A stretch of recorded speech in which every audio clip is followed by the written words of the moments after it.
Hallelujah, price the lord. ದೇವರ ಪರಿಶುದ್ಧ ನಾಮಕ್ಕೆ ಸ್ತೋತ್ರವಾಗಲಿ. ಮತ್ತೊಂದು ಆವರ್ತಿ ಈ ರಾತ್ರಿ ವೇಳೆಯಲ್ಲಿ ದೇವರು ಕೊಟ್ಟಂತ ಒಂದು ಸಂದೇಶವಾಗಿದೆ. ನಾವು ಅದಕ್ಕಾಗಿ ಸ್ವಾಮಿ ದೇವರೇ, ಈ ಯೆಶಾಯನ ಬರೆದ ಪತ್ರಿಕೆಯಲ್ಲಿ ಸ್ವಾಮಿ ನೀವು ಮಾತನಾಡಿ ದೇವರೇ, ನಾವೆಲ್ಲರೂ ಕೇಳುತ್ತೇವೆ ಸ್ವಾಮಿ. ಕೇಳಿಕೊಂಡು ಸ್ವಾಮಿ ಆಶೀರ್ವಾದ ಹೊಂದಿಕೊಂಡು ಹೋಗ್ತೇವಪ್ಪ ದೇವರೇ. ಅದ್ರ ಪ್ರಕಾರನೇ ಜೀವಿಸಲಿಕ್ಕೆ ನಿಮ್ಮ ಕೃಪೆ ಕೊಟ್ಟು ಸಹಾಯ ಮಾಡಿ. ಯೇಸು ಸ್ವಾಮಿ ಹೆಸರಲ್ಲಿ ಬೇಡಿಕೊಳ್ಳುತ್ತೇನೆ. ಯೆಶಾಯನ ಬರೆದ ಪತ್ರಿಕೆ 55ನೇ ಅಧ್ಯಾಯ 1ನೇ ವಚನವಾಗಿದೆ.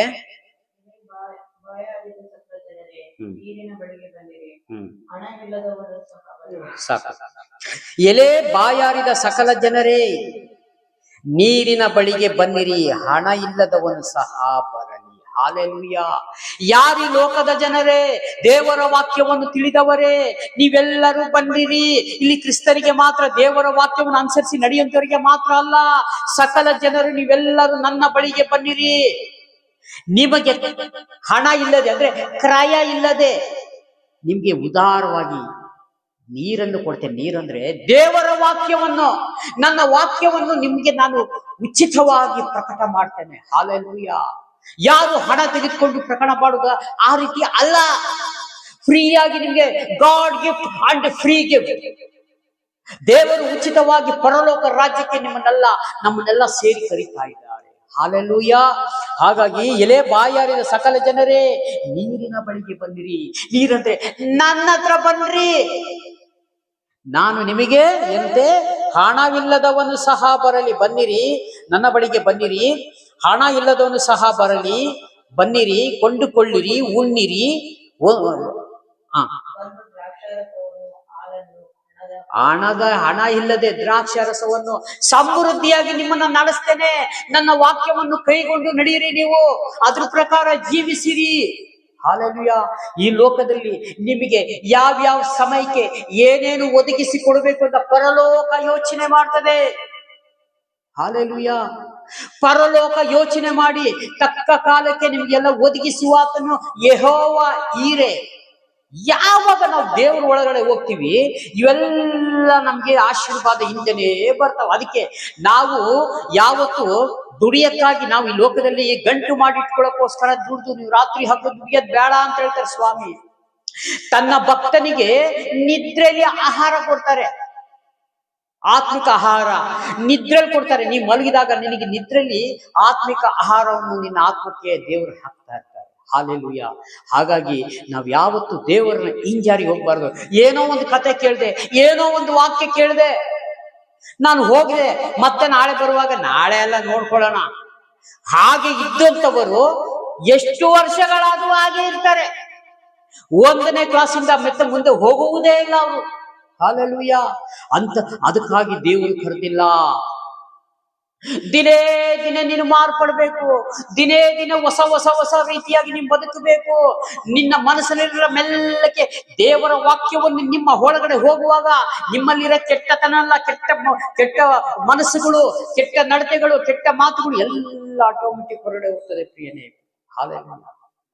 ಯಾವಾಗ ದೇವರು ತನ್ನ ಒಳಗೆ ನಮ್ಮ ಆತ್ಮದೊಳಗೆ ಕಾರ್ಯ ಮಾಡುವಾಗ ನಮ್ಮಲ್ಲಿ ಈ ಲೌಕಿಕ ಸಂಬಂಧವಾದ ಯಾವುದೂ ಇರುವುದಿಲ್ಲ. ಹಾಲೆಲೂಯಾ. ನಮ್ದೇ ಸಾಕ್ಷಿ. ಮಾತಾಡ್ತಿದ್ದೆ, ಸಿಕ್ಕಾಪಟ್ಟೆ ಕೂಗಾಡ್ತಿದ್ದೆ, ಬೈತಿದ್ದೆ, ಕೆಟ್ಟ ಶಬ್ದಗಳನ್ನ ಮಾತನಾಡ್ತಿದ್ದೆ. ಇವತ್ತು ಒಂದು ಶಬ್ದ ಮಾತಾಡ್ಬೇಕು ಅಂದ್ರೆ ನನ್ನ ಬಾಯಿ ಬರಲ್ಲ ಮಾತನಾಡ್ಲಿಕ್ಕೆ. ಅವ್ರು ಚಿಕ್ಕವರಾಗಿರ್ಲಿ, ದೊಡ್ಡವರಾಗಿರ್ಲಿ, ಅವ್ರು ನನಗೆ ಗೌರವ ಕೊಟ್ಟಿಲ್ಲ ಅನ್ನೋ ಪರವಾಗಿಲ್ಲ, ನಾನು ಅವ್ರ ಗೌರವದಿಂದ ಮಾತನಾಡ್ತೇನೆ. ಯಾಕೆ? ಕ್ರಿಸ್ತರು ಯೇಸು ಸ್ವಾಮಿ ನಮಗೆ ಆ ಅಭ್ಯಾಸಗಳನ್ನ, ಆ ಸ್ವಭಾವವನ್ನು ನಮ್ಮ ಒಳಗೆ ಹಾಕಿದ್ದಾರೆ.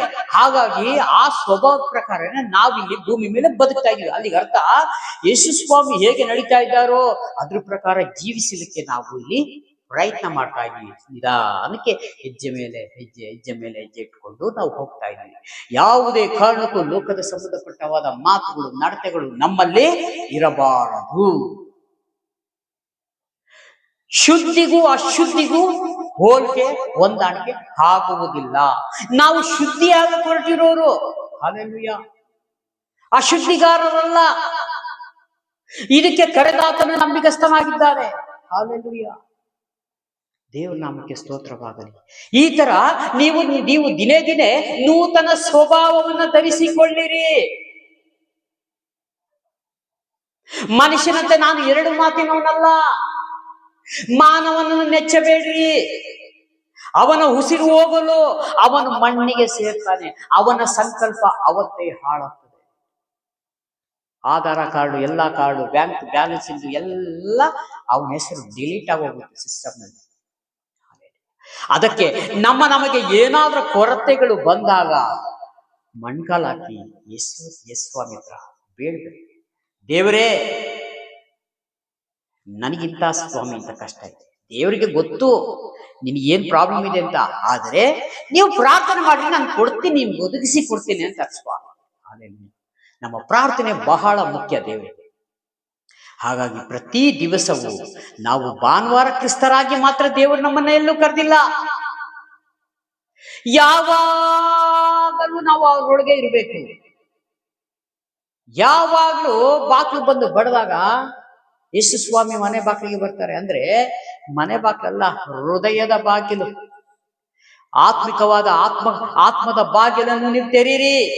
ನಿಮ್ಮ ಒಳಗೆ ಬರ್ತೇನೆ, ನಾನು ಊಟ ಮಾಡ್ತೀನಿ, ನಿಮ್ಮ ಜೊತೆಗೆ ನಾನು ಜೊತೆಲಿ ಇರ್ತೀನಿ. ಅಂದ್ರೆ ದೇವರಾತ್ಮನ ನಮ್ಮ ಒಳಗೆ ಇರುವಾಗ ನಮಗೆ ಯಾವುದು ನಮಗೆ ಬೇಡವಾದ ಮಾತುಗಳು ಬರಲ್ಲ, ನಡತೆಗಳು ಬರಲ್ಲ, ಏನು ಬರಲ್ಲ ಪ್ರಿಯನೇ. ಯೇಸು ಸ್ವಾಮಿ ಸ್ವಭಾವ ಆ ರೀತಿಯಾಗಿ ನಾವು ಧರಿಸಿಕೊಳ್ಬೇಕಾಗಿದೆ. ಅದಕ್ಕಾಗಿ ಕೆಳಗಡೆ 6ನೇ ವಚನ ನೋಡ್ಕೊಳ್ಳೋಣ. ನೋಡು, ಯೆಹೋವನು ಸಿಕ್ಕುವ ಕಾಲದಲ್ಲಿ ಆತನನ್ನು ಆಶ್ರಯಿಸಿಕೊಳ್ಳಿರಿ. ಇವತ್ತು ನೀವು ಬಂದಿದ್ದೀರಿ, ಯೇಸು ಸ್ವಾಮಿ ವಾಕ್ಯವನ್ನು ಕೇಳಲಿಕ್ಕೆ ನೀವು ಇವತ್ತು ಬಂದಿದ್ದೀರಿ. ತಂದೆಯಾದ ದೇವರು ಈ ಯೆಶಾಯನ ಬರೆದ ಪತ್ರಿಕೆಯಲ್ಲಿ ಹೇಳಿರುವ ಪ್ರಕಾರ ಅದನ್ನ ಕೇಳಲಿಕ್ಕೆ ಬಂದಿದ್ದೀರಿ. ಇದು ಕೇಳಿದಾಗ ನೀವು ಇವರನ್ನ ಆಶ್ರಯ ಮಾಡಿಕೊಳ್ಳ್ರಿ, ಇವರನ್ನ ಯೇಸು ಸ್ವಾಮಿಯನ್ನ ಬಿಡಬೇಡ್ರಿ. ನಾನು ಸಿಕ್ಕುವ ಕಾಲದಲ್ಲಿ ನೀವು ನನ್ನನ್ನು ಆಶ್ರಯಿಸ್ಕೊಳ್ರಿ, ನನ್ನ ಬಿಗಿಯಾಗಿ ಹಿಡಿದುಕೊಳ್ರಿ. ಹಲ್ಲೆಲೂಯಾ. ಈಗ ಯಾವುದೋ ಒಂದು ಬಸ್ ಹೋಗ್ತಾ ಇದೆ, ಜನ ಫುಲ್ ಆಗಿದ್ದಾರೆ, ಆದ್ರೂ ಲಾಸ್ಟ್ ಬಸ್ ಆಗಿರ್ತದೆ. ಓಡೋಗಿ ಏನಾರ ಮಾಡಿ ಏಣಿ ಪಾಡಿ ಹಿಡ್ಕೊಂಡು ತುದಿಲಾರ ಹಿಡ್ಕೊಂಡು ಸ್ವಲ್ಪ ಬಸ್ನಲ್ಲಿ ಹತ್ಕೊಂಡ್ಬಿಟ್ರಿ, ಆಮೇಲೆ ಜಾಗ ಹೆಂಗಾರ ಮಾಡ್ಬೋದು. ಮತ್ತೆ ಇನ್ನೊಂದ್ ದಿವಸ ಸಿಗುತ್ತೆ ಅಂತ ನಾವು ಯೋಚನೆ ಮಾಡಬಾರ್ದು ಪ್ರಿಯನೇ. ಹಲ್ಲೆಲೂಯಾ. ನಾವು ಹಾಗೆ ಬ್ಯಾಂಗ್ಳೂರಿಂದ ಒಂದ್ಸಲ ಟ್ರಾವೆಲ್ ಮಾಡ್ಕೊಂಡು ಒಬ್ಬ ಸೇವಕರಿಗೆ ಸೌತ್ ಆಫ್ರಿಕಕ್ಕೆ ಡ್ರಾಪ್ ಕೊಟ್ಟುಬಿಟ್ಟು ಏರ್ಪೋರ್ಟ್ ಇಂದ ಬಂದ್ವಿ. ಬರ್ತಾ ಬರ್ತಾ ಬರ್ತಾ ಎಲ್ಲರೂ ಒಂದು ಊಟ ಮಾಡೋಣ ಅಂತ ಯೋಚನೆ ಮಾಡಿದಾಗ ನಮ್ಮ ಸಹೋದರ ಒಬ್ರು, ಮುಂದೆ ಒಂದು ಹೋಟ್ಲ್ ಇದೆ, ಮುಂದೆ ಒಂದು ಹೋಟ್ಲ್ ಇದೆ, ಮುಂದೆ ಒಂದು ಹೋಟ್ಲ್ ಇದೆ ಅಂತ ಹೇಳ್ತಾ 12:30 ಆಗುತ್ತೆ ರಾತ್ರಿ. ಒಂದು ಹೋಟ್ಲ್ ಇಲ್ಲ ರಸ್ತೆಯಲ್ಲಿ. ಯಾವುದೋ ಒಂದು ಅರ್ಧ ಮುಕ್ಕಾಲ್ ಭಾಗ ರೋಲಿಂಗ್ ಶೆಟರ್ ಹಾಕಿದ ಹೋಟ್ಲ್ ನೋಡಿದ್ರೆ ಅಳಸೋಗಿದ್ದು ಬಿರಿಯಾನಿ ಸಿಕ್ಕಿತ್ತು. ಬೇಕಾದ್ರು ದುಡ್ಡು ಕೊಟ್ಟು ಆ ಬಿರಿಯಾನಿ ತಿನ್ಕೊಂಡ್ಬಂದ್ವಿ. ಅಂದರೆ ಅರ್ಥ, ಸಿಕ್ಕುವ ಸಮಯದಲ್ಲಿ ನೀವು ಊಟ ಮಾಡ್ಬೇಕು. ಒಳ್ಳೆ ಜಾಗದಲ್ಲಿ ಹೋಟೆಲ್ಗಳಿತ್ತು, ಆ ಜಾಗದಲ್ಲಿ ಬಿಟ್ಟು ಇಲ್ಲದೆ ಇರುವ ಜಾಗದಲ್ಲಿ ಹುಡುಕುವಂತರಾಗಿರ್ತೀರಿ. ಇವತ್ತು ದೇವರು ಬಂದಿದ್ದಾರೆ, ನಮ್ಮ ಬಳಿಗೆ ಬಂದಿದ್ದಾರೆ, ಕರೀತಾ ಇದ್ದಾರೆ. ದೇವರ ಬಳಿಗೆ ನಾವು ಹೋಗುವುದಾದರೆ ಆತ್ಮಿಕ ಆಹಾರ ನಮ್ಗೆ ಇನ್ನೂ ಹೆಚ್ಚು ಸಿಗ್ತದೆ ಪ್ರಿಯನೇ. ಹಲ್ಲೆಲೂಯಾ. ಹಾಗಾಗಿ ನಾವು ಯೇಸು ಸ್ವಾಮಿನ ಎಂದಿಗೂ ನಾವು ಕೈ ಬಿಡಬಾರ್ದು. ದೇವರೇ, ಹೋಗಿ ಅವರ ಪಾದಗಳಿಗೆ ನಾವು ಹಿಡ್ಕೊಂಡ್ಬಿಡ್ಬೇಕು, ಹಿಡ್ಕೊಂಡು ಸ್ವಾಮಿ ನನ್ನನ್ನು ಕರುಣಿಸು ದೇವರೇ, ನಿನ್ನ ಮಾರ್ಗವೇ ದೊಡ್ಡ ಮಾರ್ಗ ಸ್ವಾಮಿ, ನಿನ್ನ ಆಲೋಚನೆ ಬಹಳ ದೊಡ್ಡದು ದೇವರೇ, ನಾನು ಹೇಗೆ ಜೀವಿಸ್ಬೇಕು ಅಂತ ನನಗೆ ಗೊತ್ತಿಲ್ಲ ಸ್ವಾಮಿ. ನನ್ನ ಕುಟುಂಬ ನಮ್ಮ ಎಲ್ಲಕ್ಕೂ ಸೇರಿಕೊಂಡು ದೇವರೇ ನಿಮ್ಮ ಕರುಗಳಲ್ಲಿ ಒಪ್ಪಿಸಿಕೊಳ್ತೇವೆ. ನೀವು ಸ್ವಾಮಿ ನಮ್ಮ ಕುಟುಂಬದಲ್ಲಿ ಯಜಮಾನನಾಗಿ ನೀವು ಆಳ್ವಿಕೆ ಮಾಡಿ ದೇವರೇ ಅಂತ ಹೇಳಿ ಮನಪೂರ್ವಕವಾಗಿ ಯಾರು ಯೇಸು ಸ್ವಾಮಿ ಕೈಯಲ್ಲಿ ಕೊಡ್ತೀರೋ ಆ ಕುಟುಂಬ ಎಂದೂ ಜಾರಲ್ಲ. 2 ಪಟ್ಟಿ ಮೇಲೆ ಟ್ರೈನ್ ಹೋಗ್ತದೆ, ದೇಶ ತಿರುಗಾಡ್ತದೆ. ಆದರೆ ಎತ್ಲಾಗೆ ಜಾರಿದ್ರು ನಷ್ಟ ಯಾರಿಗಪ್ಪ? ಟ್ರೈನ್ ಅವರಿಗೆ ನಷ್ಟ ಅಲ್ವಾ? 2 ಪಟ್ಟಿ. ಹೌದಾ? ನಾನೀಗ ನೀ ಹೇಳಿದೆ 2 ತಿಂಗಳಿಂದ 2.5 ತಿಂಗಳು ಡೆಲ್ಲಿಗೆ ಹೋಗಿದ್ದೆ. 2,500-3,000 ಕಿಲೋಮೀಟರ್ 2 ಪಟ್ಟಿ ಮೇಲೆ, ಆ ಕಡೆ ಒಂದು ಪಟ್ಟಿ ಮೇಲೆ, ಈ ಕಡೆ ಒಂದು ಪಟ್ಟಿ ಮೇಲೆ ಟ್ರೈನ್ ಹೋಗ್ತಾ ಇದೆ. ಎತ್ಲಾಗೆ ಜಾರಿದ್ರು ಒಳಗೆ ಕೂತಿರೋ ಪ್ಯಾಸೆಂಜರ್ಗೆ ನಷ್ಟ ಹೊರತು ಟ್ರ್ಯಾಕಿಗಲ್ಲ. ಅದೇ ರೀತಿಯಾಗಿ ದೇವರಿಗೆ ಇವತ್ತು ನಷ್ಟ ನಾವೇ ಆಗೋಗ್ತೀವಿ ಹೊರತು ದೇವರಿಗೆ ಏನು ಅಲ್ಲ. ಆದ್ರೆ ದೇವರು ದುಃಖ ಪಡ್ತಾರೆ. ನಾನು ಉಂಟು ಮಾಡಿದ ಮನುಷ್ಯನೇ ನನ್ನನ್ನ ಬಿಟ್ಟು ನೀನು ಈ ಲೋಕದಲ್ಲಿ ಈ ವೈಭವವನ್ನ ನೀನು ಅನುಭವಿಸಿಕೊಂಡು ನೀವು ಈ ಲೋಕ ಬಿಟ್ರೆ ನಿತ್ಯ ನರಕಕ್ಕೆ ಹೋಗುವಂತ ಕೆಲಸ ಯಾಕೆ ಮಾಡ್ಕೊಳ್ತೀಯ? ನಾನ್ ನಿನಗೆ ಕೊಟ್ಟಿಲ್ವಾ ಈ ಸಂದೇಶ? ನಾನು ಮಾತನಾಡ್ತಿದ್ದೀನಲ್ಲ ವಾಕ್ಯದ ಮುಖಾಂತರ, ಇದ್ರ ಪ್ರಕಾರ ನೀನ್ ಬರ್ಲಿಕ್ಕಾಗ್ಲಿಲ್ವಾ? ಇದು ಹೋದ್ರಿ, ಇದ್ರ ಪ್ರಕಾರ ಜೀವಿಸ್ರಿ, ನನ್ನ ಬಳಿಗೆ ಬನ್ರಿ ಅಂತಾರೆ ಸ್ವಾಮಿ. ಇದನ್ನ ಈ ರೀತಿಯಾಗಿ ಬದುಕಕ್ಕೆ ಮನುಷ್ಯ ಕಷ್ಟಪಡ್ತಾ ಇದ್ದಾನೆ. ಅವನಿಗೆ ಈಗಿನ ಕಾಲಘಟ್ಟದಲ್ಲಿ ಮನುಷ್ಯನಿಗೆ ಏನಾಗ್ಬೇಕಾಗಿದೆ? ಡಿಸೆಂಬರ್ 31 ಬ್ಯಾಂಗ್ಳೂರ್ನಲ್ಲಿರ್ಬೋದು, ಗೋವಾದಲ್ಲಿರ್ಬೋದು, ಅನೇಕ ದೊಡ್ಡ ದೊಡ್ಡ ರಾಜ್ಯಗಳಲ್ಲಿ ನೋಡ್ಬೋದು, ದೇವರನ್ನ ಬಿಟ್ಟು ಹೇಗೆ ಜೀವಿಸ್ತಾ ಇದ್ದಾರೆ ಅಂತ. ರಾತ್ರಿ ಎಲ್ಲ ಕುಣ್ಕೊಂಡು ಡ್ರಿಂಕ್ಸ್ ಮಾಡ್ಕೊಂಡು ಅವ್ರಿಗೆ ಇಷ್ಟ ಬಂದ ರೀತಿ ಕುಣಿದ್ಕೊಂಡು, ಇದಕ್ಕೆ ದೇವರು ಸತ್ಯ ಕಟ್ಟಿಲ್ಲ. ಇದಕ್ಕಾಗಿ ಮನುಷ್ಯನನ್ನ ದೇವರು ಉಂಟು ಮಾಡಲಿಲ್ಲ. ಹಲ್ಲೆಲೂಯಾ. ಮನುಷ್ಯನನ್ನ ಉಂಟು ಮಾಡಿದ್ದು ಉಂಟು ಮಾಡಿದ್ದೇ ಬೇರೆ, ಆದ್ರೆ ಮನುಷ್ಯ ನಡೀತಾ ಇರೋದೇ ಬೇರೆ.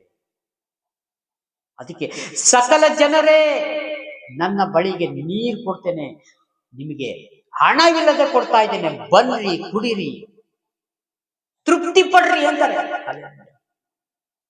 ಇದಕ್ಕೆ ಈ ಜನಗಳಿಗೆ ಇದೇ ಬೇಕು. ಹಲ್ಲೆಲೂಯಾ. ಹಾಗಾಗಿ ಈ ವಾಕ್ಯ ಸಂದೇಶ ಕೊಟ್ಟಿದ್ದಕ್ಕಾಗಿ ಸ್ತೋತ್ರ. ಒಂದು ಟೆಸ್ಟ್ ಮನಿ ಹೇಳಿ ಮುಕ್ತಾಯ ಮಾಡ್ತೇನೆ. ಒಬ್ಬ ಮನುಷ್ಯ, ಒಬ್ರು ನನಗೆ ಯಾರೋ ಸೇವಕ ಸಹೋದರ ಹೇಳಿದ್ದು, ಒಬ್ಬ ಮನುಷ್ಯ ದೇವರಾತ್ಮನು ಆತನನ್ನ ಕರ್ಕೊಂಡೋಗಿ ಪರಲೋಕವನ್ನು ಆಮೇಲೆ ನರಕವನ್ನು ಎರಡು ತೋರಿಸಿದ್ರು. ಫಸ್ಟ್ ದೇವರ ರಾಜ್ಯಕ್ಕೆ ಕರ್ಕೊಂಡೋಗಂತೆ. ಅಲ್ಲಿ ಹೋದ್ರೆ ವಿಶಾಲವಾದ ದೇಶ, ಎಷ್ಟು ರಮ್ಯವಾಗಿ, ಎಷ್ಟು ಚೆನ್ನಾಗಿದೆ ಅಂತೆ. ಅಲ್ಲಿ ಒಂಥರ ಯಾವಾಗಲೂ ದೇವರಿಗೆ ಸ್ತುತಿ ಮಾಡೋ ಶಬ್ದ ಕೇಳ್ತಾ ಇದೆ ಅಂತ ಆತನಿಗೆ, ಒಬ್ಬನಿಗೆ.